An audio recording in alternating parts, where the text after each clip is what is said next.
पुढची बातमी पाहूयात। नाशिकमध्ये अमोल कोल्हेंच्या शिवपुत्र संभाजी मालिकेचे सर्व प्रयोग रद्द करण्यात आलेत। वक्फ आणि पहलगाम हल्ल्याबाबत कोल्हेंनी घेतलेल्या भूमिकेमुळे शो रद्द केल्याचा आरोप आयोजकांनी केलाय। शो रद्द करून आर्थिक फसवणूक केल्याबाबत गुन्हा दाखल करणार असल्याचं अमोल कोल्हेंनी म्हटलंय। दरम्यान अमोल कोल्हेंशी बातचीत केली आहे आमचे प्रतिनिधी लक्ष्मण घाटोळ यांनी। पाहूयात। डॉक्टर अमोल कोल्हे आपल्यासोबत आहे, आपण थेट त्यांच्याशी बोलूयात। डॉक्टर साहेब, ज्या आयोजक तुमच्यासोबत होते, ज्यांनी हे नाटक नाशिकमध्ये आणलेलं होतं, त्यांनी असं म्हटलेलं आहे की वक्फ बोर्डाच्या विरोधात आपण केलेलं मतदान आणि दुसरं म्हणजे पहलगाम घटनेवरती आपलं भाष्य, ही दोन कारणं यामुळे या नाटकाला प्रतिसाद मिळाला नाही आणि म्हणून आम्हाला हे नाटक जे आहे ते रद्द करावं लागते, अशा प्रकारची प्रतिक्रिया त्यांनी दिली आहे। नेमकं या प्रकरणावर आपलं काय खुलासा?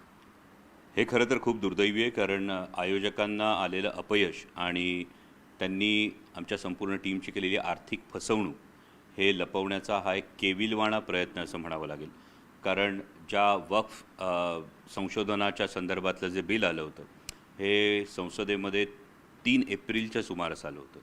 3 एप्रिल ते 28 एप्रिल एवढा वेळ जर आयोजकांना हे समजण्यासाठी लागत असेल तर मला त्यांच्या या स्पष्टीकरणाचीच कीव येते की अशा पद्धतीनं त्यांनी हे स्पष्टीकरण दिलं। कायदेशीर भूमिका ही घ्यावीच लागेल। जर अशा पद्धतीनं आर्थिक फसवणूक लपवण्यासाठी एखादी व्यक्ती जर चुकीचे आरोप करत असतील आणि एखादी व्यक्ती हे चुकीचे आरोप करत असताना संपूर्ण टीमची आर्थिक फसवणूक करत असेल तर त्याविषयीची नक्कीच कायदेशीर कारवाई आणि संपूर्ण कायदेशीर प्रक्रिया ही आमच्याकडून केलीच जाणार। कारण याच्यामध्ये फार महत्त्वाचं आहे की there is a legal contract, एक संपूर्ण कॉन्ट्रॅक्ट आहे। या कॉन्ट्रॅक्टमध्ये सदर आयोजकांनी तुमच्यासमोर मीडियासमोर येऊन पुरावे दाखवावेत की हे सगळे जे पेमेंट माइलस्टोन्स असतील, या सगळ्या गोष्टी असतील, या त्यांनी योग्य वेळी पाळल्यात का हे त्यांनी समोर दाखवावं।